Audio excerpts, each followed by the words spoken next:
بسم اللہ الرحمن الرحیم. میں ہارون رشید عرض کر رہا ہوں السلام علیکم ورحمۃ اللہ وبرکاتہ. میں حیران ہوں انوار الحق کاکڑ صاحب کو سوجی کیا؟ وہ لمز یونیورسٹی کیا کرنے گئے تھے؟ میں انہیں ایک ذہین آدمی سمجھتا تھا. میری ان سے بہت ملاقات رہی ہے کوئٹہ میں بھی، یہاں بھی، اسلام آباد میں بھی جب وہ آتے تھے. میں کافی غور کیا، میں اس نتیجے پر پہنچا کہ اقتدار میں آنے کے بعد آدمی میں ایک ارد گرد کے ماحول کی وجہ سے اور جو طاقت کا ایک کی سرشاری ہوتی ہے، اس میں ایک غیر معمولی ایک وقتی مصنوعی اعتماد پیدا ہو جاتا ہے. ورنہ انہیں جانا نہیں چاہیے تھا لمز میں. انہیں اس کا اندازہ نہیں ہے کہ تعلیمی اداروں میں کہیں بھی نون لیگ کے پنجاب میں اور پختونخوا میں تو سوال ہی نہیں، پختونخوا میں تو شاید گھس بھی نہیں سکتے، پختونخوا میں کہیں بھی انہیں ویلکم نہیں کیا جاتا. میں حیران ہوں، انہیں اس کا علم نہیں تھا کہ ہفتہ 10 دن پہلے جب جانا تھا محترمہ مریم نواز کو گورنمنٹ کالج میں، تو ایجنسیوں نے انہیں متنبہ کیا کہ مت جائیے وہاں پہ. وہ جس حال میں پروگرام تھا وہاں پہ نعرے لکھے ہوئے تھے، اور ظاہر ہے کہ انتظامیہ کے صاحب وائس چانسلر صاحب بڑے یعنی نستعلیق آدمی ہیں گورنمنٹ کالج یونیورسٹی کے، اور دیواروں پہ بھی جہاں کہیں ممکن ہوا نعرے لکھ دیے گئے. باہر تو خیر وہ گرل لگا دی گئی ہے، نعرے لکھ دیے گئے. اور طلباء کی عظیم اکثریت نے تو یہ کہا کہ ہم جائیں گے نہیں. کچھ نے کہا ہم جائیں گے اور ہم سوالات کریں گے، اور ان میں سے کچھ ایسے بھی تھے جو عمران خان کے حق میں نعرے لگاتے. اسی گورنمنٹ کالج میں عمران خان گئے تھے چند ماہ پہلے، اور ان کا ایک ہیرو کی طرح استقبال کیا گیا تھا. اور حال میں نہیں کیا تھا انہوں نے خطاب، انہوں نے کھلے میدان میں خطاب کیا تھا، اور ہمہ وقت ان کے حق میں نعرے گونجتے رہے. تو انہوں نے درست فیصلہ کیا مریم نواز نے کہ انہیں وہاں نہیں جانا چاہیے. لمز کا تو یہ حال ہے کہ بہت پہلے 10-15 برس پہلے جب عمران خان وہاں گئے تھے تو ایک وار ہیرو کی طرح انہیں ویلکم کیا گیا تھا، اور وہاں بھی اتنی دیر تک تالیاں بجتی رہی تھیں جیسے وہ کوئی بڑا کارنامہ انجام دے کے پہنچو. اس وقت تو ابھی 2011 کے جلسے سے بہت پہلے کی بات ہے، یعنی ابھی عوام میں ان کی مقبولیت نہیں تھی. یہ بالکل سامنے کی بات ہے کہ نئی نسل کا لیڈر عمران خان ہے، دوسرے کسی آدمی کو قبول کرنے کے لیے تیار نہیں. جو کچھ آپ کو سطح پہ نظر آتا ہے وہ کچھ اور ہے.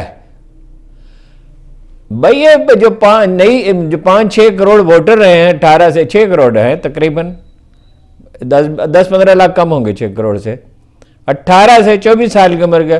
وہ کاکڑ صاحب نے کہہ دیا کہ بچے ہیں اور یہ شرارت کی، انہوں نے برا نہیں منانا چاہیے، ہم بھی شرارت کیا کرتے تھے. ارے بھائی شرارت نہیں، وہ سب ووٹر ہیں. اور ایک آدھ سوال کے سوا جس کا لہجہ ذرا زیادہ تلخ تھا، باقی تو سوالات ہی تھے. مثلاً یہ کسی نے اگر پوچھا کہ الیکشن اسی طرح کے ہوئے جیسے کراچی میں ہوئے تھے، تو کراچی میں الیکشن کیسے ہوئے تھے؟ 15 لاکھ ووٹ لینے والے 9 لاکھ ووٹ لینے والے ہار گئے، اور 3 لاکھ ووٹ لینے والے جیت گئے. اسی طرح کی الیکشن کی منصوبہ بندی ہے. ایک شہر میں تو ممکن ہے، وہ کونسلروں کو ووٹ دینے تھے، لیکن پورے ملک میں یہ ممکن ہی نہیں ہے. دیکھیے پیسے نہیں آ رہے. جہاں سے امید باندھی جا رہی تھی کہ پیسے آئیں گے سعودی عرب سے، وہ نہیں آ رہے. وہ تو میں نے آپ سے پہلے بھی عرض کیا تھا تحمل کا شکار ہے. وہ تیل بھی نہیں دے رہے.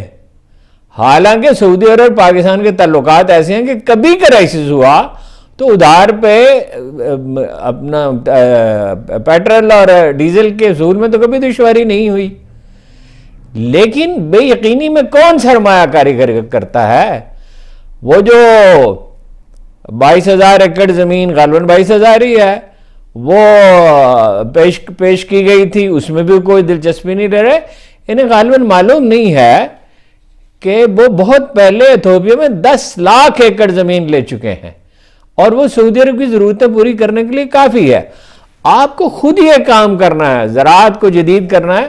جیسے میں نے کہا تھا ڈاکٹر ظفر الطاف کے زمانے میں جب وہ سیکٹری زراعت تھے تو 7% ہو گئی تھی نا شرح ترقی، اور 7% بہت شرح ترقی ہے. اگر یہ بڑھتی رہے تو 4 سال میں یہ سمجھیے کہ 107 پہ پھر 7%، تو یہ پہنچ جائے گی یعنی 32-33% پہ 4 سال میں، اور یہی ایک حکومت کر سکتی ہے، زیادہ سے زیادہ 35-40% پہ جا سکتی ہے، اور اتنی بڑھ جائے اگر۔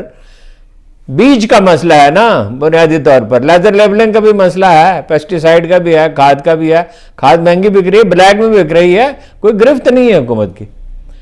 مائننگ میں ہو سکتا ہے، لیکن مائننگ کا یہ لوگوں کو اندازہ نہیں ہے کہ صرف ریکوٹک میں نہیں ہے، سوات میں سونے کے اتنے ہی بڑے ذخائر ہیں۔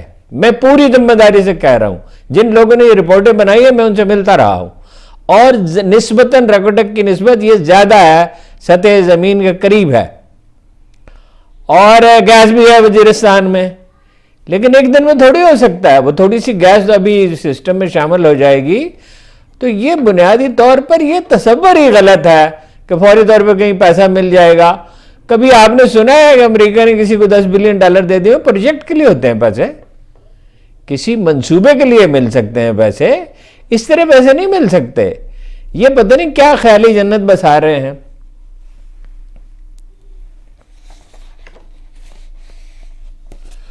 سپریم کورٹ بار ایسوسی ایشن کے الیکشن میں حامد خان صاحب نے جو امیدوار کھڑا کیا تھا اسے شکست تو نہیں تھی۔ ہمارا میڈیا ان چیزوں کی کوریج نہیں کرتا۔ وہ جو امیدوار تھے نون لیگ کے، وہ بہت بہتر تھے، آرگنائزڈ ایفرٹ تھی اس کے لیے اعظم نذیر تارڑ نے کی۔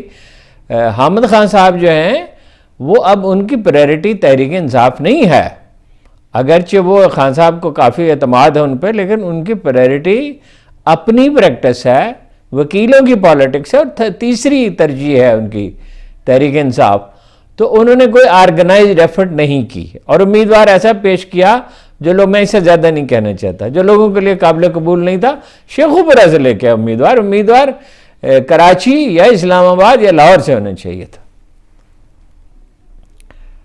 سپریم کورٹ ایسوسی ایشن کی اہمیت بہت ہے،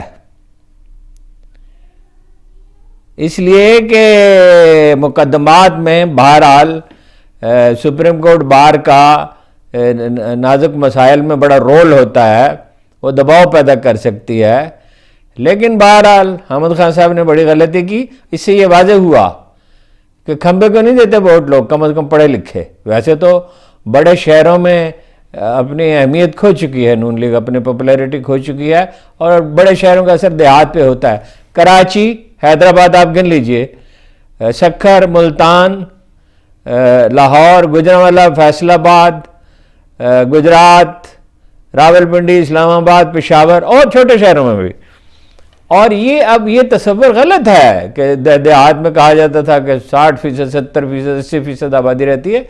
شہر اور ان کے گرد و نواح میں آبادی بڑھ چکی ہے، اور کوئی بہت فرق بھی نہیں رہا ہے سوشل میڈیا کے ہوتے ہوئے، تو کوئی پاسبلٹی اس کی نہیں ہے۔ وہ ایک طریقہ ہے جو میں نے آپ سے عرض کیا تھا، اعظم تارڑ، اس نے عطا تارڑ صاحب نے کہا کہ کوئی امیدوار نہیں ہوگا پی ٹی آئی کا۔ وہ ممکن اگر یہ آپ کر لیتے ہیں کہ کوئی امیدوار نہیں ہوگا، اس کا جواب مشاہد صاحب نے دیا ہے کہ دنیا اس کو قبول نہیں کرے گی۔ انہوں نے ایک عجیب فکرہ کہا ہے کہ چوتھی دفعہ وزیر اعظم بننا نواز شریف صاحب کو بہت بورنگ ہوگا، اور ماضی کو بھلا دینا چاہیے۔ یہ بھی کہا کہ یہ 2017 نہیں ہے، اب بدلے سب بھول جائیں، اثر نو معاملات کو دیکھنا ہوگا۔ اور چند صاحب نے کہا کہ کیوں اپنا بڑھاپا خراب کر رہے ہیں، یہ الفاظ نہیں ہیں ان کے، مطلب یہ کہ اس بڑھاپے میں آپ ذالک کے دور میں واپس چلے گئے اتنے تجربے کے بعد، اور آپ کو اس میں سے کچھ نہیں ملے گا۔ ایک بہت مسئلہ سنگین ہوتا جا رہا ہے، اس کی سنگینی کو محسوس نہیں کیا جا رہا۔ اپنے وکلاء سے انہوں نے کہا ہے، اپنی فیملی سے کہا ہے عمران خان صاحب نے کہ مجھے سلو پوائزننگ کی جا رہی ہے، یعنی تھوڑا تھوڑا زہر دیا جا رہا ہے۔ اب میری ذاتی رائے یہ ہے کہ ایسے نہیں ہے۔ وہ تو اگر کہیں عدالت لے جاتے ہوئے ٹریفک کے حادثے کا شکار ہو جائیں تو حکومت کے لیے بڑی مشکل پڑ جائے گی۔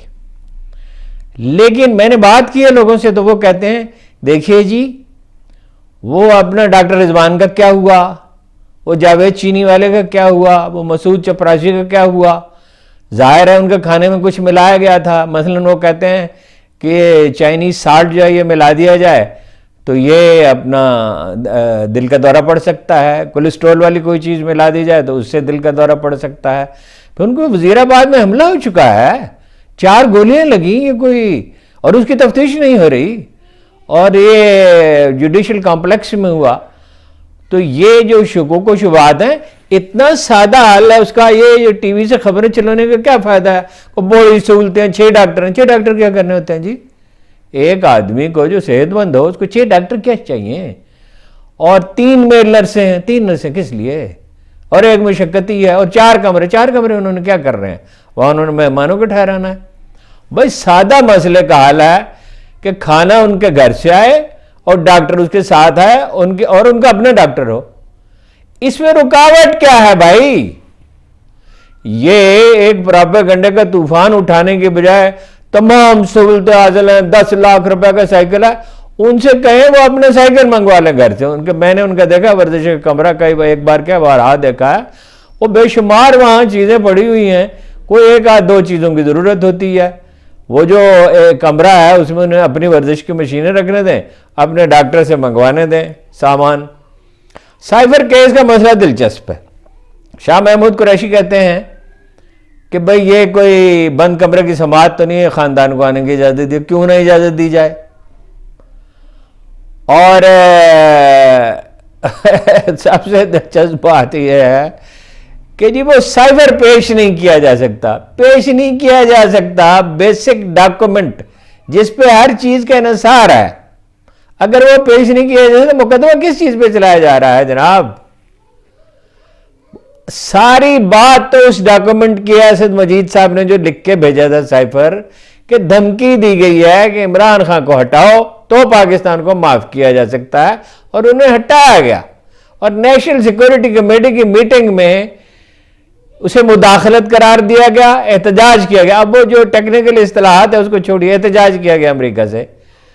تو اس کے بعد اس کیس میں کیا رہ جاتا ہے؟ اور عبدالقادر یونیورسٹی کے کیس میں کیا ہے جی؟ کہ جی وہ ایک ان کو عبوری ضمانت میں ویسے بشرا بی بی کی توسیع ہو گئی ہے 15 نومبر تک. اس میں ہے کیا بھائی؟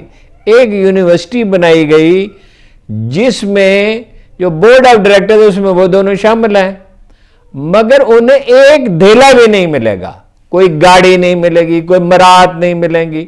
وہ تو اسٹوڈنٹس کے لیے ہے. میں تو ویسے اس یونیورسٹی کے تصور سے اگری نہیں کرتا تھا. خان صاحب کو پتا ہے کہ تصور پہ یونیورسٹیاں نہیں بنائی جاتی ہیں. دینی تعلیم البتہ دی جا سکتی ہے. بہت اچھا فیصلہ انہوں نے کیا تھا قرآن مجید کا ترجمہ پڑھایا جائے، اور 2-3 جو بہت اچھے کام کیے میڈیا نے جنہیں اپریشیٹ نہیں کیا، کہ درخت غلط بھی کیے. عثمان بزدار کا تقرر ایسا ہولناک فیصلہ تھا. اگر ان کی جگہ ڈھنگ کا کوئی چیف منسٹر ہوتا تو آج پنجاب کی صورتحال بالکل مختلف ہوتی، کوئی پارٹی کی تنظیم بن گئی ہوتی. محمود خان والا فیصلہ بھی غلط تھا، لیکن درخت لگائے کسی نے نہیں لگائے. آج لاہور دنیا کا کبھی سب سے زیادہ آلودہ شہر ہوتا ہے، کبھی دوسرا آلودہ شہر ہوتا ہے. سب سے آلودہ وہ ہوتا ہے دلی اور لاہور میں مقابلہ ہے. بھائی وہاں تو گائے گھومتی ہیں، سور گھومتے ہیں. یہاں کیا ہے؟ یہاں فیکٹریاں ہیں شہری علاقے میں، اور یہ مسلم لیگ کی نون لیگ کی حکومت یا اس کے زیر سایہ جو حکومت ہے وہ نہیں ہٹا سکتی ان کو. نہ یہ گاڑی والوں کو روک سکتی ہے، یہ ان کے ووٹر ہیں. دکانداروں سے ٹیکس نہیں لے سکتی. بار بار میں عرض کرتا ہوں کہ لیاقت آباد جو کوئی رئیس علاقہ نہیں ہے کراچی کا، اس کا ٹیکس لاہور کے برابر ہے. لاہور اس کے گرد نواح میں اور یہ فیصل آباد میں اور سیالکوٹ گجرات اور گجرانوالہ وغیرہ میں ٹیکس دینے کا کوئی رواج نہیں ہے. جتنا مجبور ہے، اگر کہیں ڈاکومنٹ ہو جاتا ہے تو وہی ہوگا. اس میں کچھ نہیں رکھا سائفر کیس میں، اور نہ اس میں عبدالقادر یونیورسٹی کے کیس میں. وہ پالیسی یہ ہے کہ اسے کچھ عرصے کے لیے جیل میں رکھا جائے اور ان کو مقدمات لٹکتے رہیں. اور 50 نون لیگ نے 50 جلسوں کی اجازت طلب کی ہے جن سے نواز شریف صاحب خطاب فرمائیں گے. اور کاکڑ صاحب فرماتے ہیں کہ آزادی ہوگی ان کو الیکشن لڑنے کی، پریس کانفرنس کرنے کی اجازت نہیں ہے. پشاور ہائی کورٹ کا فیصلہ، وہ پرسوں انہوں نے پریس کانفرنس کرنے کی کوشش کی اور پولیس ان سے پہلے پہنچ گئی. جس جلسے کی لاہور ہائی کورٹ نے اجازت دی، جس کے لیے انتظامیہ نے شہر سے 20-25 کلومیٹر باہر، بالکل باہر 20-25 کلومیٹر لاہور سے کہانا میں اجازت دی، وہ جلسہ تو کرنے نہیں دیا. تو یہ کہاں کا لیول پلینگ فیلڈ ہے اور یہ کون سا الیکشن ہے جی؟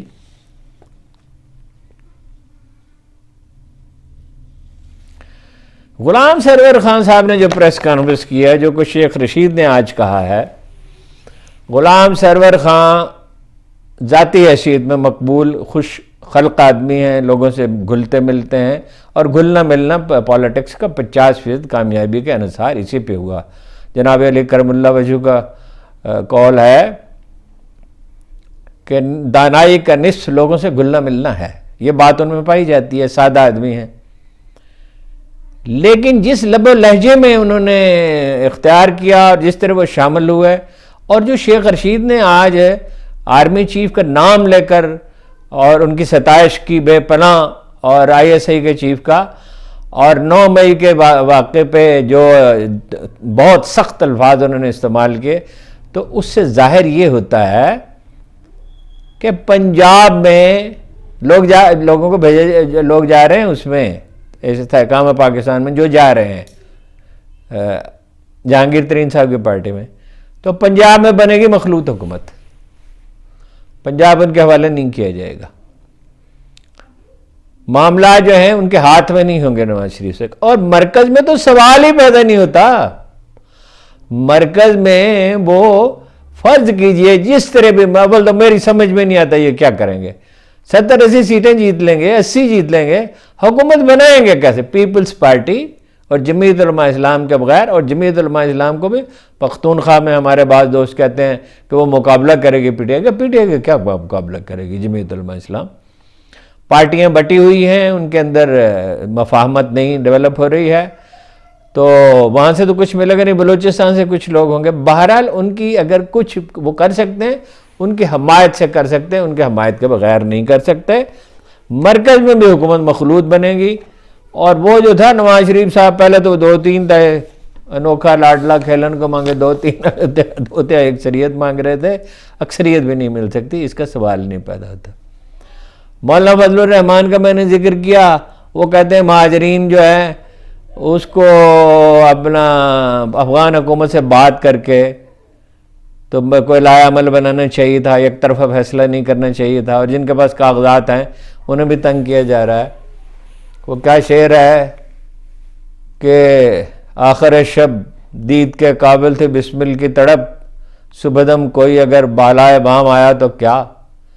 یعنی اس وقت آپ کو یاد آیا ہے، حکومت تو آپ کی تھی، آپ کے اس وقت تو بڑی گاڑی چھینتی تھی آپ کے نواز شریف صاحب سے اور لوگوں سے.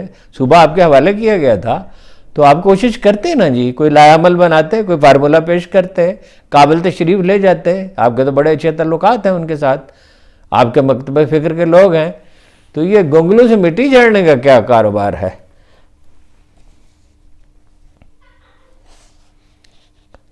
انہیں تو دیکھیے نا بڑی سرپرستی حاصل رہی ہے جنرل باجوہ کے دور سے.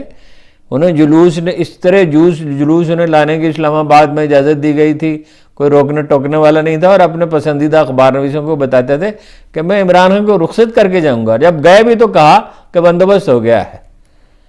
تو اس وقت کوشش کرتے نا، جن چیزوں کی کوشش کرنی تھی یہ افغان مہاجرین کے لیے قبل از وقت کوشش کرتے نا.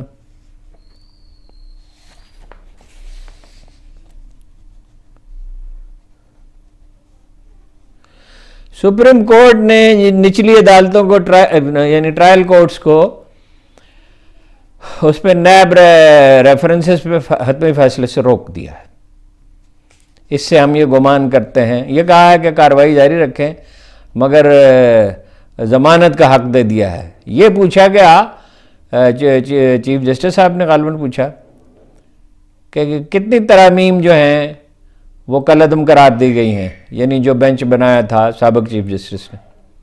تو بتایا گیا کہ پہلی 2 جو ہیں اس کی کچھ شکیں کل عدم قرار دی گئی ہیں، پہلی 2 کلاس. اور تو پھر اس پہ جیسے حضرت من اللہ نے کہا کہ تیسری، اور اس کے نتیجے میں تیسری خود کل عدم ہو جائے گی. تو انہوں نے کہا کہ تیسری شک پر بحث کیے بغیر تو یہ فیصلہ کیسے ہو سکتا تھا. بہرحال اس سے اندازہ یہ ہوتا ہے کہ یہ فیصلہ جو ہے ممکن ہے، گمان ہے کہ یہ وہ فیصلہ منسوخ ہو جائے گا. انہوں نے کہا بھی ہے بڑا بینچ ہونا چاہیے تھا. اور اس فیصلے میں کیا تھا, کون سی شکیں منسوخ کی گئی تھی کہ 50 سے بے نامی جائیداد رکھی جا سکتی ہے, 50 کروڑ سے کم کی کرپشن پر کارروائی نہیں کر سکتی نیب, اور یعنی 49 کروڑ کی کرپشن جائز ہے, اور جائیداد بیچی جا سکتی ہے مقدمے کے دوران, بے نامی جائیداد رکھی جا سکتی ہے. تو باقی کیا بچا ہے؟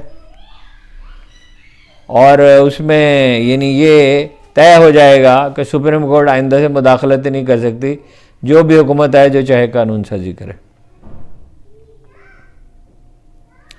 کامران یہ ایک بہت اہم فیصلہ ہے. جسٹس ابراہیم پشاور ہائی کورٹ کے, انہوں نے کہا کامران بنگش کو رہا کرتے ہوئے کہ اگر پولیس بغیر وارنٹ کے کسی کو گرفتار کرے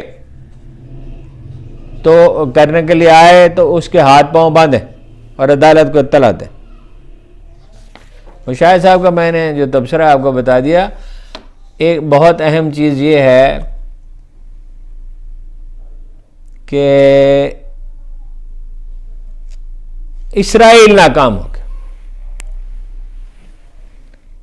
اسرائیل کے 2-3 یعنی پہلو ہیں اس ناکامی کے. ایک تو یہ ہے اسرائیلی حکومت اس بات پہ پریشان ہے, جو ان کے مقامی اخبارات بھی رپورٹ کر رہے ہیں, کہ دنیا بھر میں مظاہرے بڑھتے چلے جا رہے ہیں اور کوئی مظاہرہ اسرائیل کے حق میں نہیں ہو رہا. یہ ایسی تبدیلی ہے جس کا انہوں نے تصور بھی نہیں کیا تھا. دوسری بات یہ ہے کہ جنرلوں کے اور نیتن یاہو کے درمیان اختلافات پیدا ہو گئے. ان سے پوچھا گیا کہ آپ کی ذمہ داری تھی, آپ کو پتہ نہیں تھا. انہوں نے کہا جنرل اس کے ذمہ دار ہے. یہ تو ٹھیک ہے انٹیلیجنس کی ناکامی تھی, لیکن ذمہ دار تو وزیر اعظم ہی کو ٹھہرایا جاتا ہے. یہ انہوں نے ٹویٹ بھی کر دیا, پھر انہیں ٹویٹ واپس لینا پڑا اور معذرت کرنی پڑی. اس سے بڑی بددلی پھیلی ہے.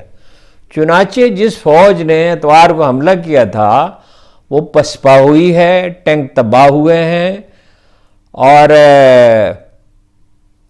اثر نو اس کی تشکیل کی جا رہی ہے, اثر نو تیاری کی جا رہی ہے. ایک اہم بات یہ ہے کہ جو لوگ اسرائیل میں جو لوگ مرے ہیں, قتل ہوئے ہیں یا اٹھا کے لے جائے گئے, 90%, میں نے تمام اعداد و شمار دیکھے ہیں, 90% اگر نہیں تو 85% کم از کم وہ سرکاری افسر ہیں, اور ان میں زیادہ تر فوجی افسر ہیں, سولینز کم ہیں.